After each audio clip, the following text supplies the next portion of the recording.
Hey, good morning. Today we continue our daily reading of the Word coming from the book of 2 Kings chapter 10.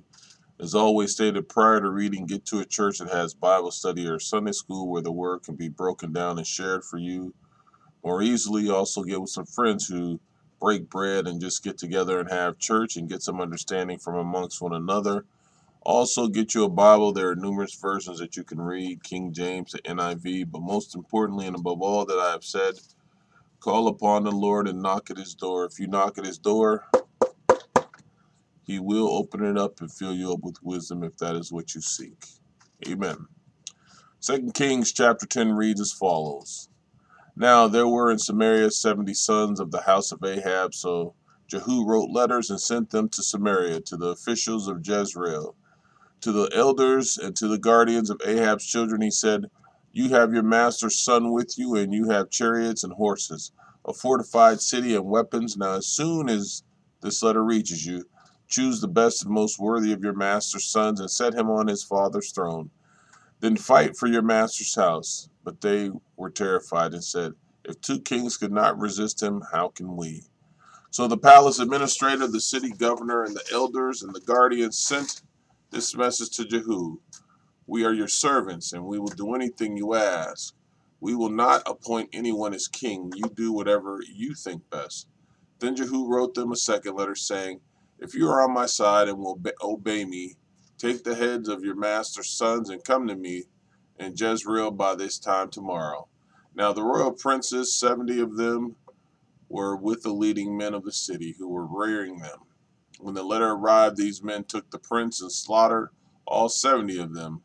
They put their heads in baskets and sent them to Jehu in Jezreel.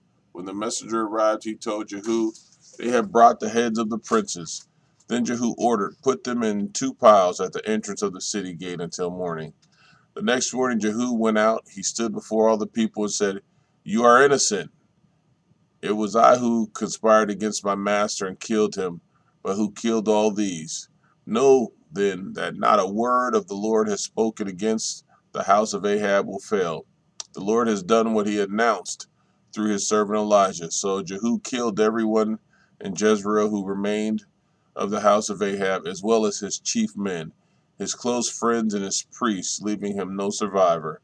Jehu then set out and went toward Samaria at Beth-eked of the shepherds. He met some relatives at Ahaziah, king of Judah, and asked, who are you? They said, we are relatives of Ahaziah, and we have come down to greet the families of the king and the queen mother. Take them alive, he ordered. So they took them alive and slaughtered them by the well of Beth-eked. 42 of them. He left no survivor. After he left there, he came upon Jehonadab, son of Rechab, who was on his way to meet him. Jehu greeted him and said, are you in accord with me as I am with you? I am, Jehonadab answered. If so, said Jehu, give me your hand. So he did, and Jehu helped him up into the chariot. Jehu said, come with me and see my zeal for the Lord.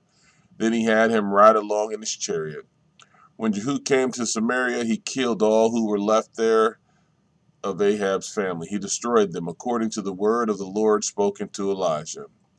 Then Jehu brought all the people together and said to them, Ahab served Baal a little, Jehu will serve him much. Now summon all the prophets of Baal, all his servants and all his priests. See that no one is missing, because I am going to hold a great sacrifice for Baal. Anyone who fails to come will no longer live. But Jehu was acting deceptively in order to destroy the servants of Baal. Jehu said, call an assembly in honor of Baal. So they proclaimed it. Then he sent word throughout Israel, and all the servants of Baal came. Not one stayed away. They crowded into the temple in Baal until it was full from one end to the other. And Jehu said to the keeper of the wardrobe, bring robes for all the servants of Baal. So he brought out robes for them. Then Jehu of Jehonadab, son of Rechab, went into the temple of Baal. Jehu said to the servants of Baal, look around and see that no one who serves the Lord is here with you, only servants of Baal. So they went in to make sacrifices and burnt offerings. Now Jehu had posted 80 men outside with this warning. If one of you lets any of the men I am placing in your hands escape, it will be your life for his life. As soon as Jehu had finished making the burnt offering, he ordered the guards, the officers, and officers, go in and kill them. Let no one escape. So they cut them down with the sword. The guards and the officers threw the bodies out, and they entered the inner shrine of the temple of Baal. They brought the sacred stone out of the temple of Baal and burned it. They demolished the sacred stone of Baal and tore down the temple of the Baal, and people have used it for a latrine to this day. So Jehu destroyed Baal worship in Israel. However, he did not turn away from the sins of Jeroboam, son of Nebat, which he had caused Israel to commit, the worship of the golden calves at Bethel and Dan.